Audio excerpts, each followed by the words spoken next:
Okay, we are live, and this is a special one for me. My 7, 8, 9, 10-year-old self is just so excited about this because I have Grandmaster Darryl Vidal here on the Edlow podcast.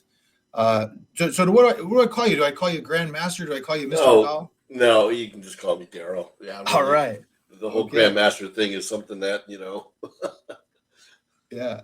Well, I'm a well, 10th degree, so it's there, but I would never expect anybody to call me that. okay. Some people say GM, but Sensei is fine. But Right on. you're not my student, so Daryl is fine. Not yet. No. That's right. Well, as we talked briefly before we started on air. Um, I have to say, when I was a kid and I watched The Karate Kid the first time, I've watched it hundreds of times now, and I'm a huge fan. And when I watched the All Valley the first time, I remember your fights specifically. Other than the main characters in the Cobra Kai and Daniel LaRusso, your fights were the only ones that were actually portrayed. And I remember the first fight is you against this heavy set Cobra Kai guy, and it was apparent to me, even as a kid, that you were a legitimate martial artist, and whereas everybody else was an actor. And so, in fact, when you lost to Johnny, I remember thinking as a kid, I'm like, that guy should have mopped the floor with him.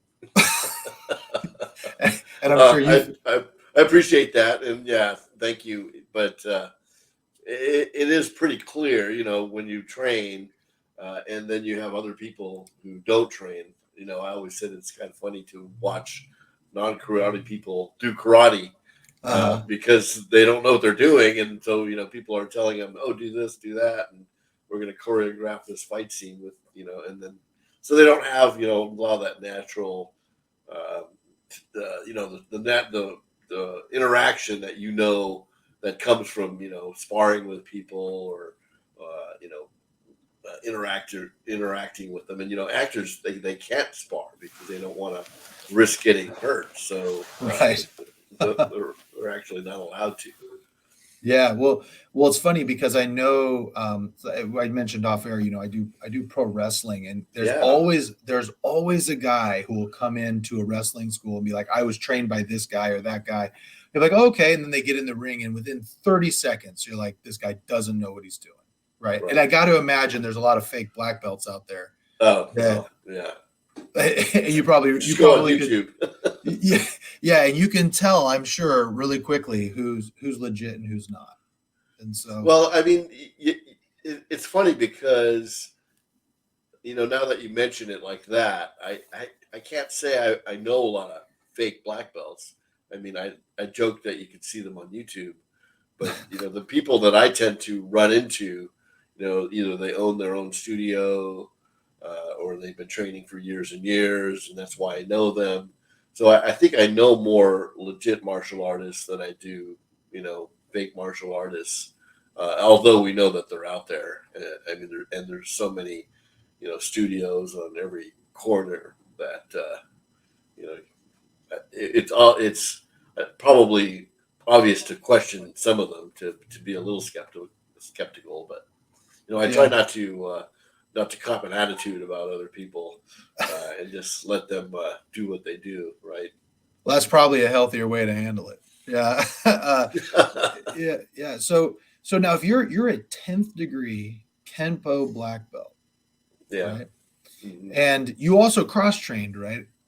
Yeah, I've cross trained in a lot of stuff, but most of my other training is either in Filipino stick fighting.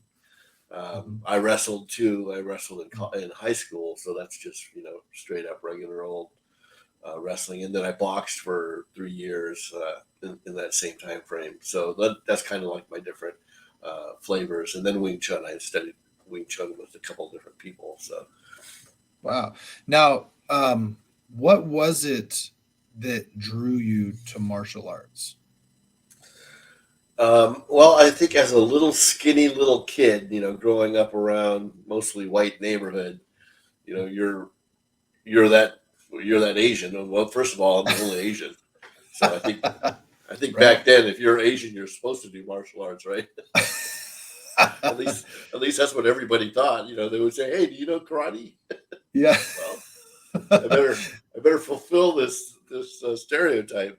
But I was also a skinny little kid, but I was very flexible, and after working out and training with people, I had an affinity to it. I was Mm. flexible. I could kick. I could do the moves. But you're a small person, so you don't tend to gravitate to other sports. I wasn't going to be a basketball player or a football player, so you got to kind of find your niche, right? What Wrestling is a good place to do that, and then obviously boxing has weight classes, so those are all the things that kind of are attractive to little people. Yeah. Well, that's interesting. One of the things I always loved about wrestling, and I think it's probably the same in martial arts, is I played basketball too. I mean, you can't see it on the video, but I'm 6'7", Oh so wow, yeah, that's yeah. huge. So I played basketball too. But with basketball, it's a team sport, and there's something for that. There's definitely things that you can learn Oh from yeah, team sports, but there's something about wrestling and MMA martial arts where it's just you, and it's all you against one other person. And there's something to be said about that and learn the lessons you learn from that. And I mean, you were a wrestler, so you understand it. I mean, that's some of the most sure, grueling stuff in the sure. world. And so, but what age were you when you started with martial arts? Probably about 10 or 11, informally with my brother and some neighbors, and then uh, more formally, I think I was 12, and I started with my instructor, Okay. And who's who's what was your still my instructor? instructor, Who Joe was your Rosas. instructor? Oh, okay. Joe Rosas. He's still my instructor, and so all my degrees, over the years, I got my black belt in '81. So that was what 3 years before we filmed the Karate Kid. So by the time we got to, I was in. We were filming the movie. I had attained my second dan, and then for our system, it's basically continued teaching and training every 4 years or so. You get another ranking, just to facilitate the ranking for all the people coming up behind you. So that's Wow. how it works. So if someone's going to get, and I know it's different in every martial art, Yeah. but for Kenpo, how long does it take to get a black belt? For our system, it's average 5 to 7 years. If you Okay. start as an adult, you can kind of finish it in 5. But if you start as a kid, we have you take it a little bit longer. So if you're 7 years old when you get started, and it takes you 7 years, you'll be about 15 when you test. So Mhm. we want to be kind of near adulthood, where your body is there, where you can kind of fight for your survival a little bit, right? Mhm. Yeah. Now the Kenpo, is there a specific reason why you chose Kenpo karate at that time? No, it was the style of my instructor. It was Mhm. like, oh, here's the Parks and Rec karate, and it happens to be Kempo, so that's what I'm studying. Really more or less. Got it. Okay.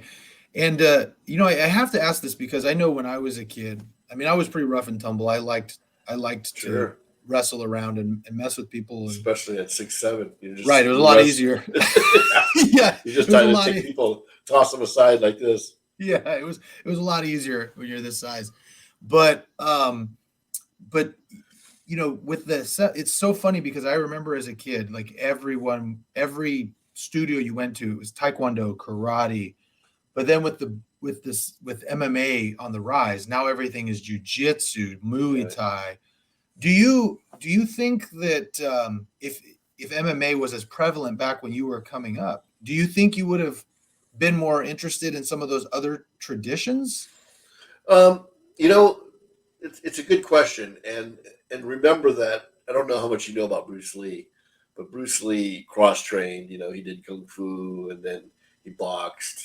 Western boxing. He had grappling and other arts, and then he developed his own system called Jeet Kune Do, Mhm. which really is one of the precursors of MMA because his philosophy in developing Jeet Kune Do was whatever works.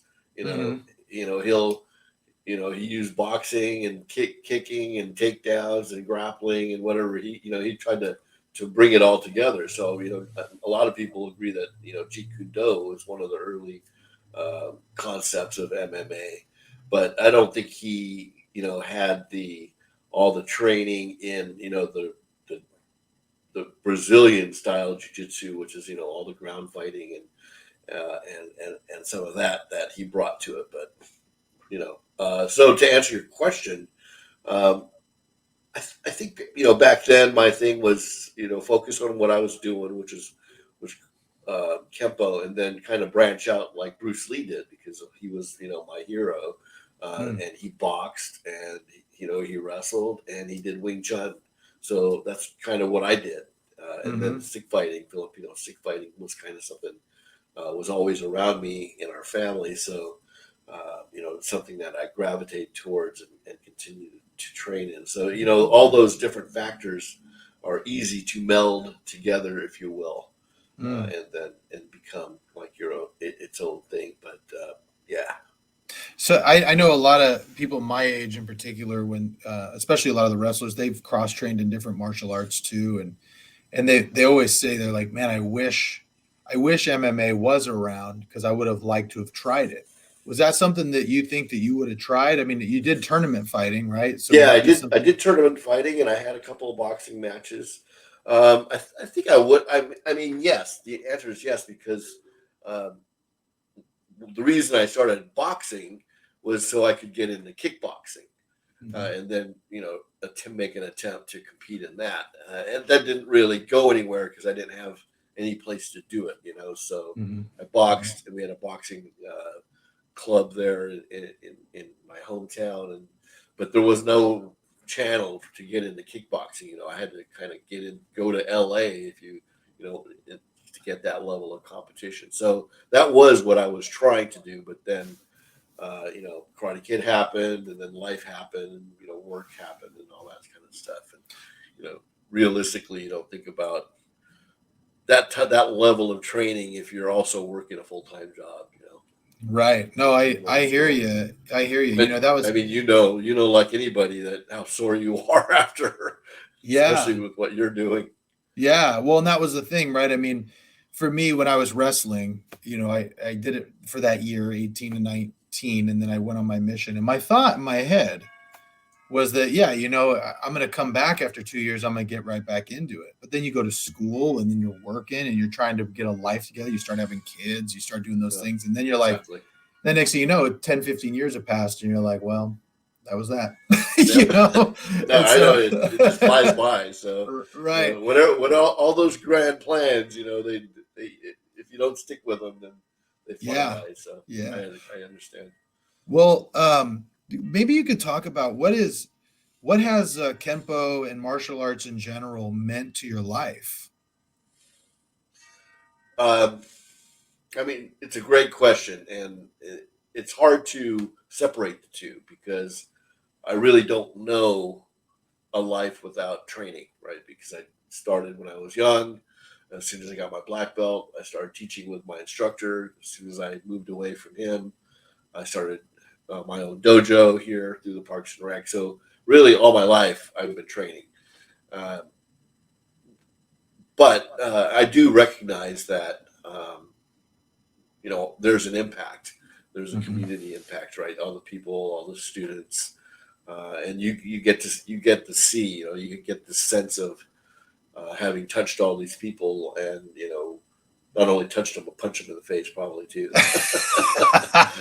But also the discipline that they learn, and the fact that they are following the curriculum and learning about the system that I passed down from my instructor and was passed down from his instructor. I think that is something to be proud of and to recognize, and to want to continue. So at this point in my life, in my career, the questions are starting about when does this end, right? Do I Right. do I continue doing it until I fall over? I mean, my instructor is still, I mean, he's mostly retired, but he still goes to class every now and then, and helps teach. And so, he's another 15 years older than I am. So, Wow, that's amazing. And so, if someone was thinking about getting into martial arts now, uh, why would you recommend Kenpo? Kenpo is known as the medium style. It's kind of like in the middle. It's not all soft and flowy like Kung Fu, and it's not so hard and rigid like, some systems of the Japanese systems and Okinawan systems. So it's a good middle ground. And then the way that we train, it's also a good middle ground between, you know, traditional structure and hard discipline and old school training, uh, and uh, and and then between the McDojos that are playing games and jump rope and hula hoop and all those things. So we're soundly in the middle. We have a Hmm. strong discipline. We recognize the lineage, but we're not tied to it. So and so we want people to explore and understand it, but also work with their own challenges and deficiencies and adapt and ultimately learn a life lesson about persistence and effort and sticking with something for a goal, if you will. Yeah. Yeah. I mean, there's something to be said about delayed gratification and working towards goals like that. I personally have found in my life, I have found, I think I'm more of a person that enjoys the the journey in attaining more than getting the goal. Like Oh, absolutely, I'll absolutely. get something and I'll be like, well, now what? Yeah, Now what do I do? Um, and so now here's a question to kind of tie into your Karate Kid universe. So sure. we if you watch Karate Kid and Cobra Kai, Hmm. Miyagi Do karate is for defense only. Cobra Kai is strike first, strike hard, no mercy. Where does Darryl Exactly. Vidal fall on that spectrum? Well, I've been asked this question before, and it's a good question because, on the one hand, especially before Cobra Kai, the whole idea of Miyagi Do is only defense to me is like,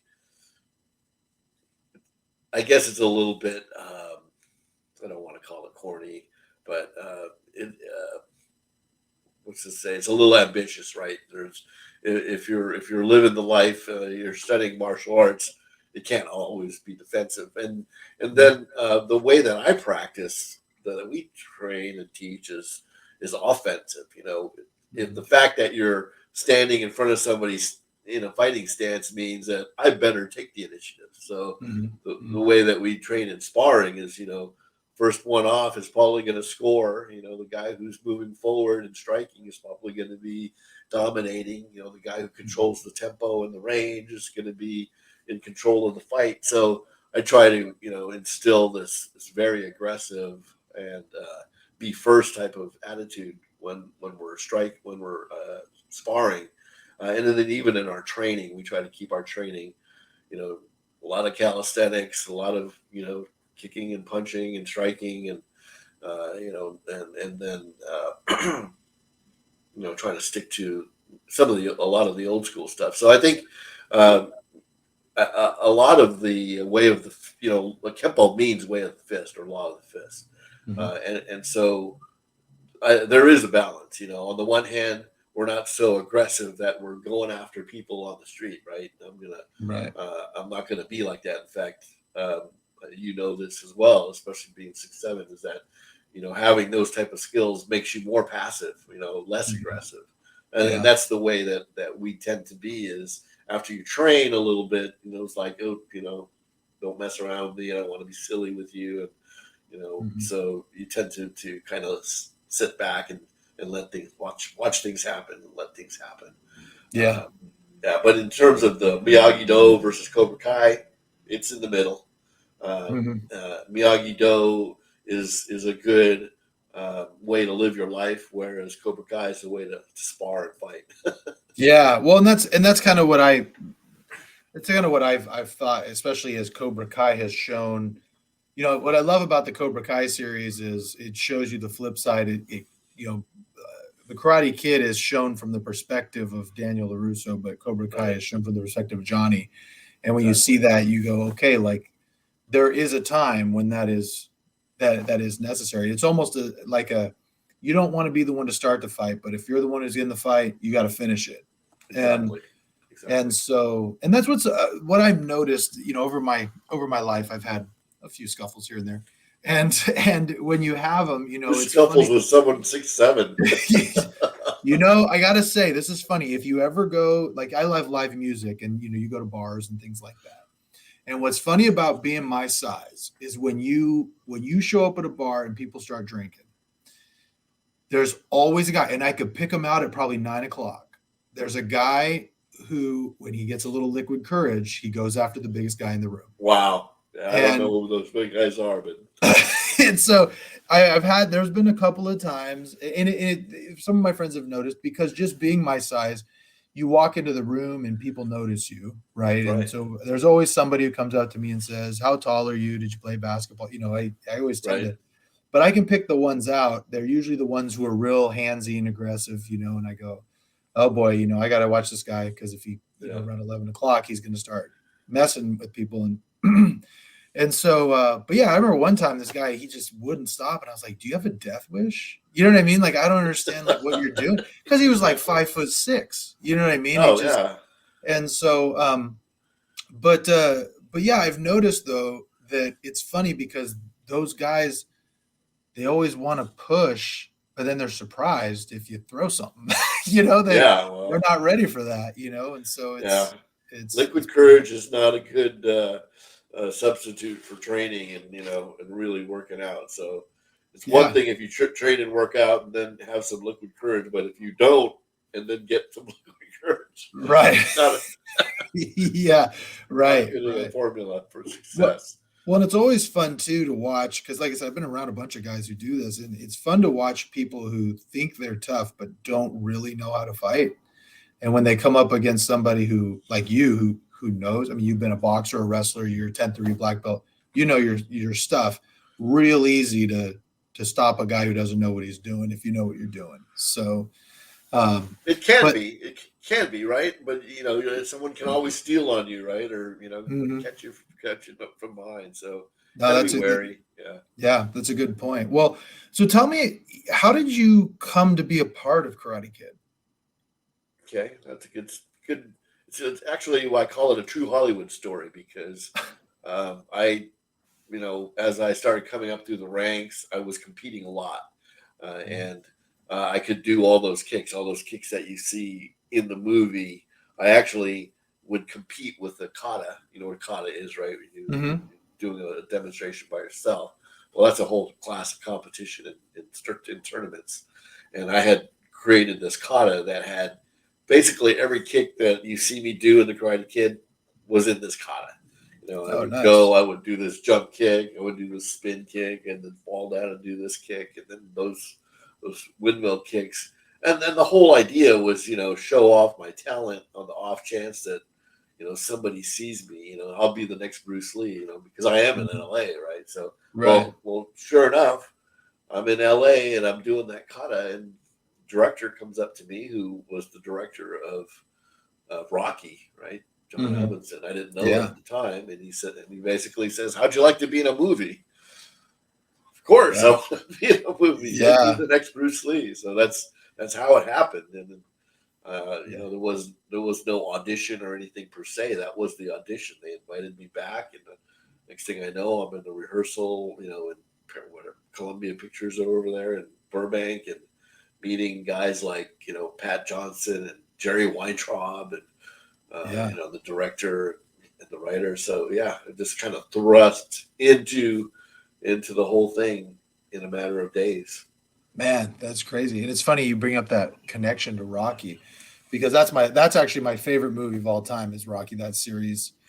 And then the Karate Kid series is right there with it. And it's so Did you funny. know they were the same director? Oh yeah, yeah. Okay, Yeah, yeah. I knew it was the same director. And then not only that, but another fun story. I don't know if you know the story about maybe you do, about the best. That's that theme song. The best around was originally Yeah, supposed to go to Rocky 3.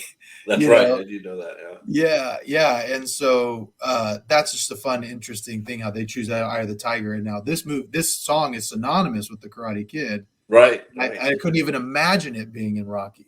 I mean, just so surprising. So you meet everybody, and then so what? I mean, you meet everybody. How long is it before you start shooting? You know, it's a few months. We start to meet everybody and meet all the Cobra Kai guys, and we're doing rehearsals. So I don't know a lot about movie production, but obviously you're rehearsing the whole movie in the weeks and months before they actually start shooting. So this is the summer of '83 that I get pulled into the rehearsal halls, and we spent several weeks where I would train with the Cobra Kai guys in the afternoon. Almost or every day for several weeks, so that they were actually like in class training. Hmm. But since I was a black belt, I would kind of get involved with some of the other teaching aspect. But that was really all Pat Johnson, teaching them the Cobra Kai system. Hmm. But in the morning, he would work with Ralph and Pat, and they would do their the Miyagi Do style system and training. Hmm. So that's how that went. And then, excuse me, we took a break for a while, and then filming started in October.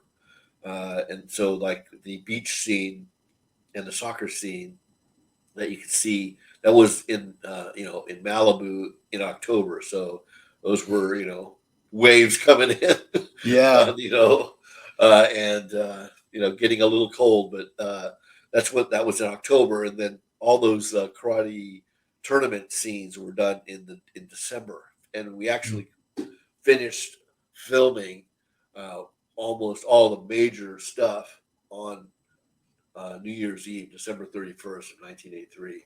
Oh wow. And then they kind of buckled it all up. And I think they did do a couple other small shoots, but after that, it was production. And then, the movie came out in '84. So, Man, that's awesome. So now you talked about the beach scene and the soccer scene, and am I right that you were in the background of the beach scene where he meets Ali, right? You're in the background, kind of hanging out. okay. Yeah. When they're playing soccer, I'm way Mhm. out in the background. You wouldn't even know who was there unless I told you. Okay.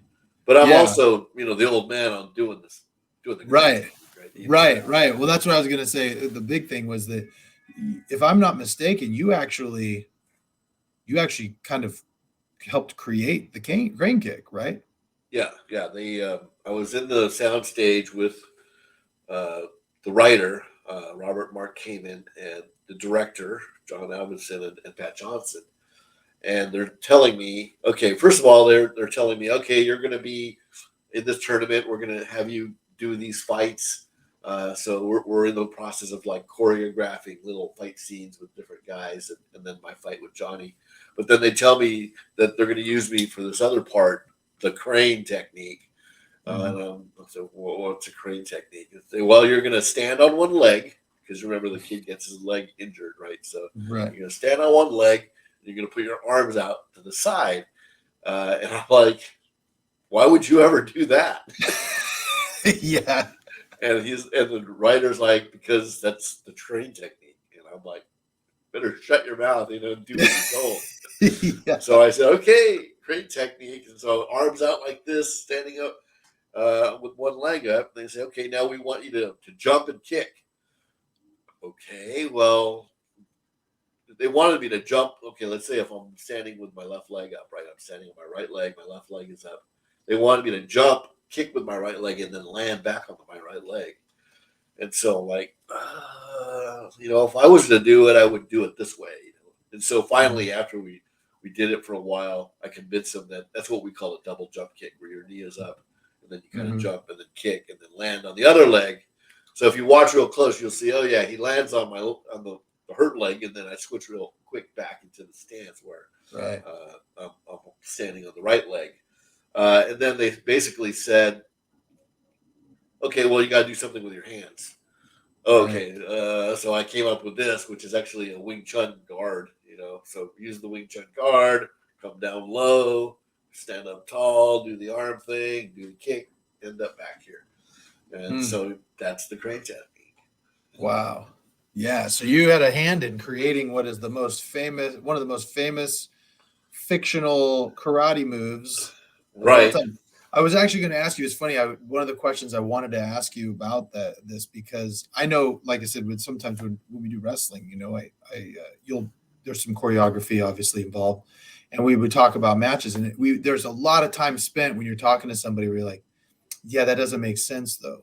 Like that wouldn't make sense to do it that way. We do it this way. And I gotta think as a black belt, you're sitting there and you're like, this crane kick is not effective. Oh yeah. you know? First of all, I would never stand on one leg. I Right. would just run at him and push him over. One of the things I've always wondered, and I don't know what your thoughts are if you've even thought about this, but if you watch the movies, the first movie, the whole thing that Mr. Miyagi says is that if you do it right, you can't defend it, right? Right. And then he beats Johnny with it. But then in Karate Kid 2, he tries it and Chosen easily Blocks it. defends it. Yeah. So it's like, is he just doing it wrong? Or, what exactly happened there? I don't know if you had ever thought about that. Well, I mean, the one thing to keep in mind is if you're standing still, then you can only use it as a counterattack, right? You can't Mhm. stand on one leg and attack from that position because you got to move forward to attack somebody, right? So it has to be a defense. So that's in line with defense only. But then once somebody comes in at you, I mean, the first thing I'm going to do is just jam that leg and Right. let get the kickoff, which is what Right. Chosen does in Karate Kid 2. So yeah, Right. I mean, it's a myth. It's a myth that it can't be defended. Yeah. Well, now I was just thinking about this logically, but like it would make sense because I mean it doesn't make sense, but I mean I guess you could make an argument that Johnny is Cobra Kai, so he's going to strike first and strike hard. So he lunges in and gets Right. popped. Chosen is a Miyagi Do trainee, so he's more defensive, so that he kind of hesitates, and that's why it doesn't work. But it's silly either way. Well, plus Chosen knows the technique. Oh yeah, that's a good point. Right. Yeah, So that's the other yeah. part of it. That's true. So now, it sounds like when you're in this movie, I mean, you're not a trained actor, or you didn't really necessarily have an interest in being an actor. Well, I But mean, I was interested in becoming the next Bruce Lee, sure, but sure. I didn't take any acting lessons or acting classes or anything. All my training was martial arts, and like most martial artists in the movies, they focus on their martial arts and they're terrible actors. So I'm sure I would have been that too. So the reason I ask is because a lot of actors, what they'll do when they have a character is they'll create in their mind their own backstory for their guy. Um, did you come up with a character backstory for yourself beforehand, or were you just like, whatever? No, I never did, and I never did, and never did even after because it just didn't. I never thought about it beyond. I was in this movie, and then look, they came out with another one, and they didn't use me. So then it came out another one, they didn't use me. So it's like, okay, I was part of the first movie, no big deal. But I never thought of a backstory for Vidal, Mm, except for the fact that the guy who's playing my instructor is a well-known black. I don't know if you know this, but all those referees and people in the background are major, martial arts legends. A lot of them. I knew that the head ref was. I didn't know that Pat everybody Johnson. was. Yeah. Yeah. Oh, I mean, if we go through the tournament, I could probably pick out 5 or 6 guys who, just heavily, been around forever. Everybody knows them in the industry, in the martial arts. Uh, but point is I forgot what we were talking about. Yeah, Well, just so you created a backstory. yeah, yeah. The backstory is they created a huge backstory in Cobra Kai, and Mm, I don't know if you caught it, but they, like you said, they mentioned my name a couple times. But there's also one of those episodes. I think it's in season 4, where Johnny is actually doing some research on the internet, mm, and he finds some old articles about the All Valley Championship and Daniel, and somebody froze it and took a picture of the news articles. And if you read them, there's this whole backstory about Vidal won in '81. Uh-huh. I beat Johnny in '81, and then '82 and '83. I think I lose to Tommy or blah blah blah. But so when we get to '84, Johnny and I finished 1-1.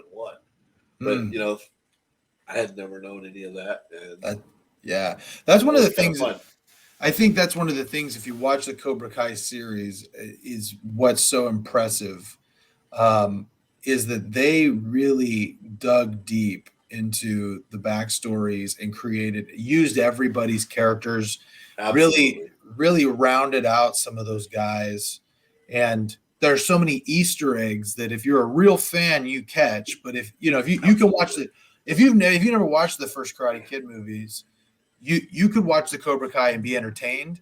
But if you're a fan, you catch so much stuff. No And doubt, no and doubt. it's Especially in the first season, I yeah. think they're just each episode is littered with these little cliches and callbacks from Karate Kid 1. Everything from I can't even think of every 5 minutes something they do something where uh, either it's reminiscent of or it's a line that they used or somebody spilling spaghetti on somebody else. And, Yeah.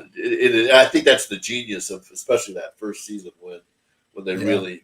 really made it. They really tuned it in for us fans from way back, because I've watched it obviously a million times, and Right. I'm a fan of the movie even though it's it's a corny kid movie, but whatever.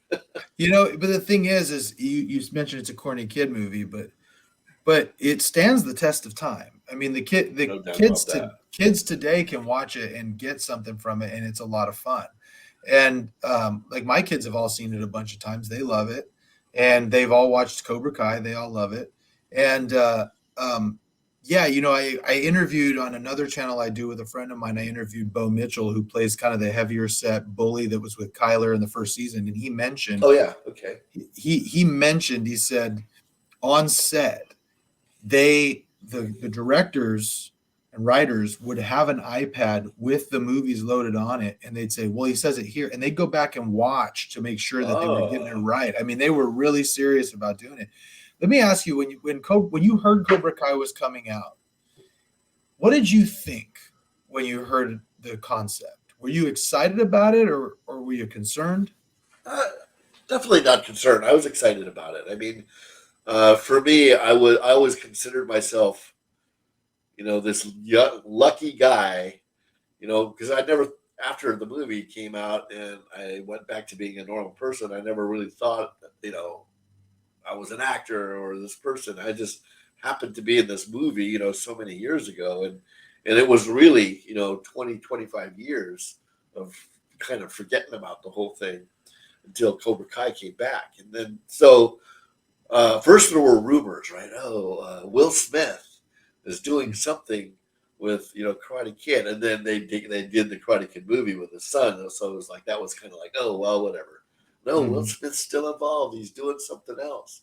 And then like I said, they contacted me about using it. So I'm like, okay, well here I am. If you need Yeah. me. Yeah. I look like Mr. Miyagi now. Yeah. But yeah, so I never wasn't concerned. I mean, I really like what they did with it, and I don't know about this Broadway musical though. Oh, I didn't even hear about that. Is there a musical coming out? Yeah, they're doing a Oh Karate Kid man. musical. Oh man. Yeah, for me, when I first heard about it, and I think what really got me was that, it went to YouTube Red. And I Right. was like, okay, well, in my mind, I was thinking, okay, if this was going to be any good, Netflix or someone would pick it up. So it can't be that great if YouTube's Red's the one who ended up with it, right? Right. And so then I also, you've seen it. I mean, movies from the 80s. I love 80s movies. And they've redone so many of them and done them so poorly Right. that I was like, oh man. And then I heard it was like the guys from Hot Tub Time Machine. And I'm like, oh man, this isn't going to be, you know what I mean? I was like, this is going to be ridiculous. And then I ended up, they did a special, they did a season, they did a special premiere where you could go to the theater and watch the original Karate Kid, and then they would play the first two episodes of Right. Cobra Kai, and it was like Right. 2 days before, before it was supposed to launch. And I went and watched it, and I was blown away. And ever since then, I've been an original OG Cobra Kai fan from the first day. I was like, this is going to be special. And it really has been. And so, yeah. So, did you have any? I mean, you couldn't have possibly known that this movie was going to become as big as it did. Oh no, absolutely not. I had no idea. Thought it was really corny. And I have actually a story. Set up a meeting with John Alvinson, the director, 25 years later, because I wanted to have him autograph some stuff that I had, just kind of rekindle. And he was nice enough to meet with me, and I said, "Did you have any idea that this would, be what it's become?" And he said, "Not in a million years." No idea. Yeah, man. So not even him. Yeah, it's funny how that hits. I just, one of my earlier podcasts I did a podcast with Stephen Chiodo, who wrote the movie Killer Clowns from Outer Space. I don't know if you ever saw that. It's the old I don't horror. think Yeah, not a lot of people have, but it's a cult classic kind of goofy horror movie. And he said the same thing. I mean, he created this movie on a whim, and he's like, I had no idea, 40 years later, people would be asking me to come on podcasts to talk about, a movie so. like that. Yeah, no doubt about that. And I would never consider myself that. And I get called in now. I get asked to go to a Comic Con or an event, especially with some of the other guys from the Cobra Kai's, and I'll be there with them, and we'll sign autographs and we'll take pictures with everybody, and people know who Vidal is. Yeah, yeah. It's like, you remember me? I was that one guy. Yeah. Well, no, like I said, I mean, you're in my mind, you are as big a character as most of the background Cobra Kai guys, because you're in there. I mean, you're very much portrayed in there as a legit threat to all the other guys. The only one who looks like a threat to anybody.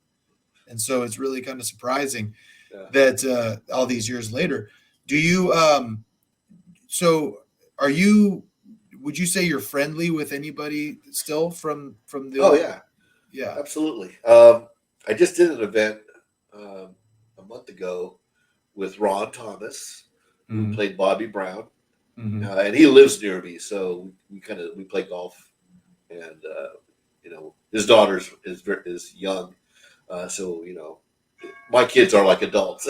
His kid Right. is like 8, so we do family stuff together, and then Sean Kanan from Karate Kid 3, Yeah. he and I are good friends, so we do Yeah. stuff together. I like Sean a lot. He's been on the podcast, and he's a He's big a great guy. he is a very good guy, and his books are entertaining. I really like him. He's written a couple of them now. Sure. And so yeah, what do you think is if you were to put your stamp on if Vidal was to appear in Cobra Kai, what would you think that your character Vidal would be doing now in the Cobra Kai Karate Kid universe? Well, I think the logical thing would be that he continues with Locust Valley and becomes, the Locust Valley sensei, and you know brings groups to compete in the tournament. That's what I would. I think it's kind of true because that's what I did, right? I continued training, Right. Teaching, and now I've got students. So yeah. Yeah. Maybe that's too simple.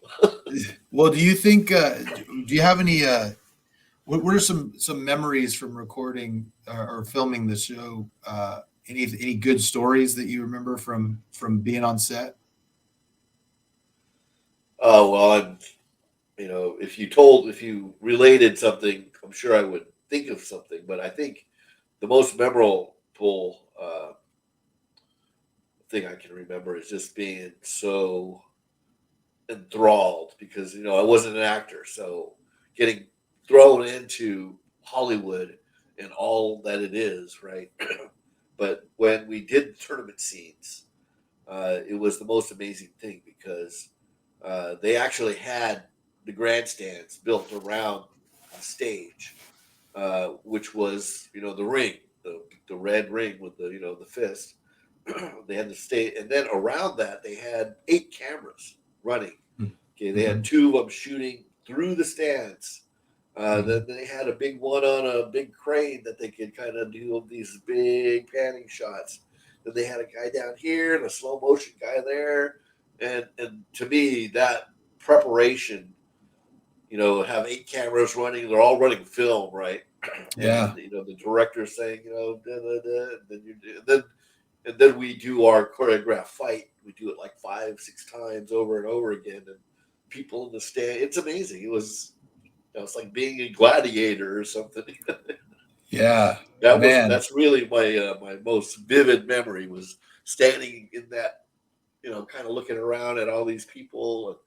And it looked like a real tournament. Well, pretty much was. All the stands were full. There was no CGI, Right. and so That's another thing that I think is so magical about 80s and maybe even early 90s film is that you have you you don't have CGI. So you have to create these things for real. And right. you go to the movies now, and maybe this is just me being kind of an older guy and just back in my day, but man, everything it almost feels like you're going to an amusement park and just seeing you're seeing another Right.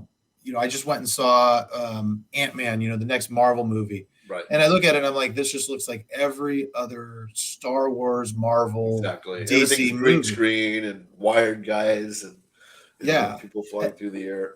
And it was a good, I enjoyed it, but I'm just, there's no nuance there. Whereas, I mean, I remember when I was a kid, I was going and seeing movies that nobody would dream of seeing in the theater today because they're not big budget Oh yeah. THX movies.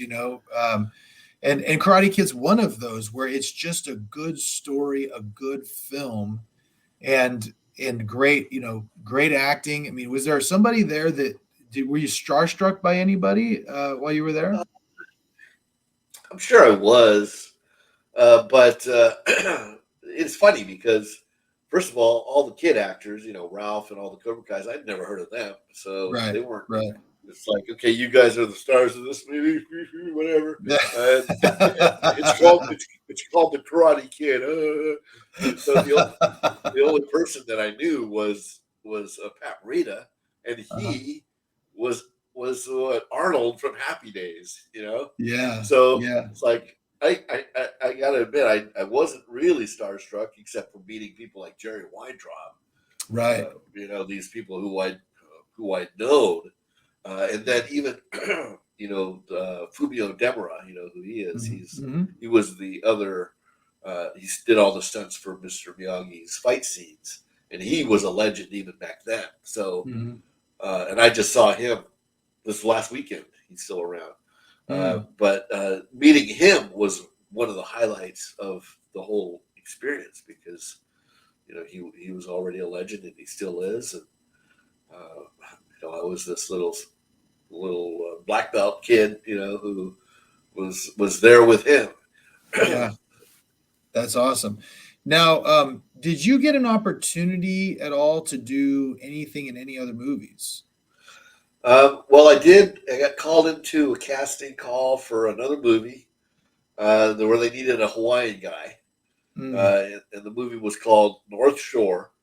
mm. Uh, but they found a guy locally, and so that blew up. And after that, there was nothing after that. Oh, okay. Oh, Yeah, wow. So that was your one shot into Hollywood. What exactly. so as you've been in a movie now, what kind of are you a martial arts movie guy, or what do you like watching? Uh, uh, okay, so I read a lot, and so my whole genre in reading is techno thrillers, Tom Clancy style, Mm, all that kind of stuff. So I also like that in movies. I'm not a big superhero guy. I mm. watch some of the MCU, but it's like Ant-Man. It's like Yeah, it's a little tiring. And Avatar, I don't get into it. So yeah. those aren't my kind of movies.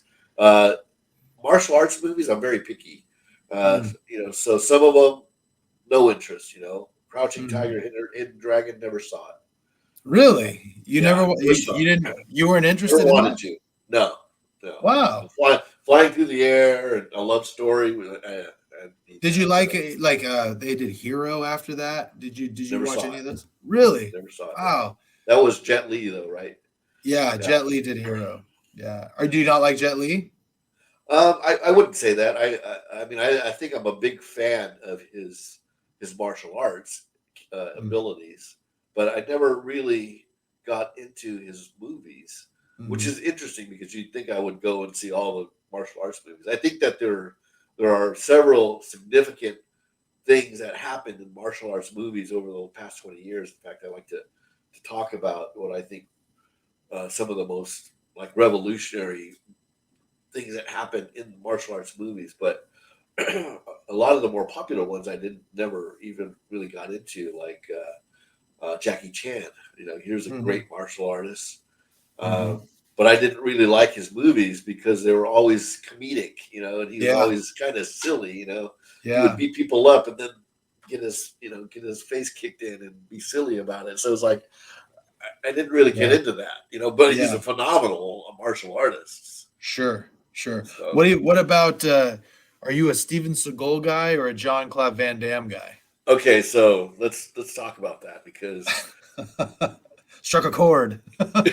yeah, I mean they both have their place, right? But I think that Above the Law, Oh, Steven yeah. Seagal's first movie, is one of the best uh, uh, martial arts movies. Uh, One that highlights Aikido, which never really was shown before, uh, but also that here was a really the first time a martial arts movie dealt with guns Yeah. and effectively. Mhm, Usually if they mhm. have guns, nobody can shoot anybody. Everybody misses, and they shoot 500 rounds. So Steven Seagal did a great job of being that CIA guy who could could defend from guns. Plus he could shoot, so he had good skills. And and then Jean Claude. Uh, I saw Kickboxer once. Mm. And, his acting was so bad that I couldn't get over it. And so Is that the one I, with the terrible dance scene? I think that's the oh, I'm Kickboxer, sure it right? is. Yeah, I think. Or no, I don't know. I think no, Bloodsport was the one I was talking about, the first one. Yeah, Uh, Bloodsport. eh, Yeah. yeah, Bloodsport. So he's great. Again, he's a great martial artist. He's very flexible, great kicks, but never liked any of his stuff. Wow. Uh, Okay. so Steven Seagal, first couple of movies I thought were great. What I have is I consider it what has good violence. And Above the Yeah. Law to me had good violence, and then his second one I think it was like Hard to Kill or something like Yeah. that. Also was carrying over some of the same stuff, but then Yeah. It it started started going to get a downhill. little yeah. And then Yeah. he was this crazy guy. I agree with you on Steven Seagal because those I remember those two movies. I was still really young. Maybe I'm commenting on my parents and why I am the way that I am. But they let me watch that stuff when I was a kid. And Above the Law, I loved martial arts movies. Even the movies like what was the one that was 5 on 5? I own a copy of it, but I can't remember. It was like a tournament. There were five of them, and they were all Americans. They were fighting somebody else. I can't remember that one, but American Ninja. They did the American Ninja series. Yeah, So I used to watch all those movies, and I agree with you on Steven Seagal. Above the Law and Hard to Kill were pretty good, and then there was a steep drop off after that, and it just kept getting worse. And I think yeah. John Claude did the same thing, even though you don't like his movies. I think Bloodsport was really great. Kickboxer was really great. And he did like Universal Soldier, which was a completely different type of movie. And then Yeah, they just kind of started yeah. I tapering never saw down. it. In fact, Yeah. I don't even know if I know the difference between Bloodsport and Kickboxer. They aren't they? Those were two separate movies. Yeah, yeah. So Bloodsport is all about the Kumite fight, The Kumite, yeah. the Kumite or whatever, the tournament. And Kickboxer is about him and his brother. His brother is a kickboxer, and they go to Thailand, and he's fighting a Muay Thai fighter and gets just demolished by this Muay Thai fighter. And then the rest of the rest of the movie is about Jean-Claude Van Damme's character training in Muay Thai to fight this Muay Thai fighter. And that guy's the one. He had a bald head with like a long ponytail, and he would whip the ponytail around. I know that guy. What's his name? Well, yeah, I know who you're talking about. Yeah. So that was that. Yeah, so that was that one. And did you ever see the movie? Just curious, because we've seen Karate Kid. Did you ever see the movie Never Back Down? It was like early 2000s. I know of it. I did not see it. Yeah. Oh, that's what I mean. You'd think I would go see all those movies, but I haven't seen it. Well, save your 2 hours, because it wasn't great, but it was trying to be. It was trying to be the MMA equivalent to the Karate Kid. And so I remember I was teaching a Sunday school class at church, and these kids were like, "You got to watch Never Back Down." And I watched it. I was like, "I don't need to see this. I saw the Karate Kid. It's the same movie." So, but anyway, so now, I mean, look, you've been training people for what, 40 years now? Is that about right? Yeah, 40 plus. Yeah. Yeah. So, I mean, you see yourself still doing this? I just don't see how it ends until I fall over. So, I mean, I spar every Tuesday night, not as aggressively as I used to, but I still do. Train with I'm one of these guys. And I don't want to disparage anybody, but I won't allow myself to be one of those fat karate guys. So, try to stay trim. I do everything I ask my students to do. I do all the push-ups, all the calisthenics, all the shorties. So yeah, I try to maintain that. I still want to be that badass karate guy. Right. So, well, that's it. Well, I'll tell you what, man. Trying to keep that fit is tough. I'm right in the middle of a cut right now, and it's not pretty. Lifting weights and doing all that stuff. So I hear you. Well, I appreciate your time. I have a few questions that I ask everybody, and sure. I want to ask them to you. What would you say would be your number one, your number one success in life? It's an easy one. It's family. I have 4 wonderful kids. I have 4 grandkids. I've been with my wife for 37 years. So, I think that's definitely where I've been most successful. Oh, that's awesome. Yeah. I have 4 children. What is the makeup of the kids? 2 boys and then 2 girls. Oh, wow. Yeah. So I have boy, girl, boy. Okay. And 2 are married, 2 are still single. And, the girls are from my oldest son, and the boy grandkids are from my oldest daughter. So yeah, I'm just blessed. Yeah, that's awesome. And, I love just an aside, my kids are still younger, they range from 16 to 9, and it's probably my favorite age right now to see them kind of come into their own. It's absolutely. It's amazing. And it's so fun to watch these kids, because they're like, it's like you're not dealing with one person throughout that time. It's like they're all these different people as they grow up. And then one day you blink and you're like, when did you become a young man? I mean, look where I'm at. I think my kids are basically twice your kids' age, but I think it's not until you have the second kid where you realize that they're completely different individuals. So you're like me. We have 4 kids, right? 4 completely different individuals with all the bad habits and nuances that you and your wife brought to the whole equation, right? That you can actually pick out characteristics, right? It is. I think that is the most amazing thing. And now with grandkids, you can pick out. She is like we were, or she is like him, or I think it's the most this fulfilling thing is to have that type, to look at, your family and their kids and all that kind of stuff. I was actually just having this conversation with my son, who's he's 16, and he's got quite the teenage attitude. And he's funny because he asked me one time, we were coming back from a basketball game, and he goes, Dad, you don't get on my second daughter's name is Lexi. So you don't get on Lexi the way you get on me. I don't understand why don't you go hard on her like you go on me? And I go, well, I have to go hard on you because if I don't go hard on you and don't pound it into your head, you're not going to get it. And I was like, but her, if I look at her wrong, she's going to cry. She can't handle it. And I was like, now your other sister, my older daughter, I was like, I could hold a gun to her head and say, I'm going to pull the trigger if you don't clean your room. And she just say, pull the trigger. It's just, I was like, so you're all so different. And it's funny to watch. You could raise them the same way. And the other thing you brought up, two kids, when you notice they're different. I remember, I was just thinking about this earlier today. I remember when I had my daughter was about to be born, and I had this weird, it sounds so stupid now, but I was like, how am I possibly going to love this child the way I love my son? I was like, I'm going to have to split the love, and then as soon as she came, I realized, oh, it expands. Yeah.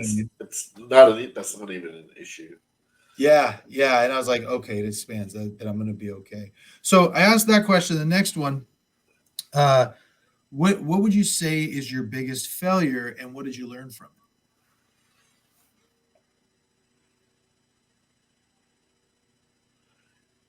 Yeah, that's a tough one. I mean, I told you I have a regular job. I had my own business. So I think my biggest failures have been, long-term success of some of the businesses that I started. They, for whatever reason, be it circumstantial or my own lack of, initiative or stick-to-itiveness, that they didn't stick around and, net me millions of dollars. So right? So and still struggle along like a lot of people. Well, but you know what though? There's beauty in that struggle. I mean, no doubt. What I like about that though is you said businesses. You didn't try one time and it didn't work out, so you gave up. You've tried a bunch of things, and that's Yep. You don't quit. You just need to be right one time. You just right. I'm still working on it too. Yeah, but you never know, right? I mean, for all we know, Darryl Vidal could get the call for Cobra Kai season 6, and the next thing you know, he's finally discovered, and then they do a reboot, and you're the new Mr. Miyagi. You never know. There you go. Well, I just want to know I just want to say when that happens, okay. Edlow podcast, you heard it here first. I get the exclusive when it happens. Okay. All right. So last question I'm going to ask you. So we all are going to have a day when we pass away, and when we do, there's a funeral, and there's a eulogy. And what would be the one thing that you hope somebody said in your eulogy? Yeah, I don't like these type of exercises because they seem self-indulgent. They seem borderline narcissistic. And then anytime people talk to me about, oh, when I go, or I hope this, I always kind of say, you know what, put me in a pine box and bury me in the backyard. I just don't like to think about it. But but to answer the question, I think. That I touched a lot of lives, or something like that. I helped a lot of people in their own struggle, That's all I can think of. You know what's interesting about that is that if you've been training for 40 years, training other people for 40 plus years, I bet you have no idea how much of an impact, and you may never know how much of an impact you had. You probably, there's probably some people there that you generationally impacted their lives. So I do have some great examples, just to in line with what you're talking about. Because 40 years, I just recently saw one of my former students, one of my first black belts. He got his black belt with me when he was 14 years old, trained with me for another 10 years, moved away. Now he lives his own life, became a doctor, Wow. And it's his and his parents. Whenever I just bumped into his parents a couple months ago, they say things like, you had such an impact, and everything that he's accomplished, we feel that you had a part in. So there's a lot of families where I have this, where the kids, they've grown up with me, they've known me. I have one family that has 3 kids. They all trained with me, even the parents for a while. All three of the kids got their black belt from me. They've all married now and have their own kids. And the son, Brian, is still teaching with me. He started when he was 5. He's Wow. 30. He's 35 now, and his 2 9-year-old boys are in my class. That's awesome. Yeah, and there's even more to that, but it is. That's got to feel good. It does. That's awesome. Well, listen, Grandmaster Darryl Vidal, this is what's cool about having a podcast is that I don't know any other medium short of me going to a Comic-Con that you were there and me asking for your autograph. That wouldn't even compare to the experience I've had being able to talk with you for an hour. It's really meant a lot to me that you took time out of your day to come and talk to me about this. Love it. And let's keep in contact and let's have you back. Absolutely. Maybe for a after Cobra Kai comes out, we'll do a review or something and talk about it. So sure. Really so let me plug my stuff. If first of all, I didn't mention it to you, but I have written several books myself. Oh, well, tell me about them. Well, I mean, I don't want to go on and on, but because a lot of them are in my career, which is technology and education. So if you were to go to Amazon and just type in my name, you'll see a majority of my books, 7 of them at least, are about education and technology. Then I have a couple other books that I've written. So books are out there. My website for my professional life is actually t4c.tech. If you want to look that up, t4c.tech. My Facebook is Vidal Kenpo. If anybody wants to join me there, I usually am very accessible. And then on Instagram, it's at Rockbreaker It's kind of silly, but that's my handle. I love it. That's how I got a hold of you. See, that's right. Yeah, that's right. Yeah. That's awesome. Are you on Twitter or anything like that too? I have an account, but I don't use Twitter. Oh, okay. All right. Yeah. So basically Facebook, Instagram, and looking up your books. That's right. Well, awesome. Well, I appreciate it, and we'll definitely have you back. I appreciate it. I appreciate your time. Thank you. Yeah, and anyone who's listening to this, subscribe to the podcast. We got a bunch of more interesting stuff coming up, and we'll see you next time. Okay.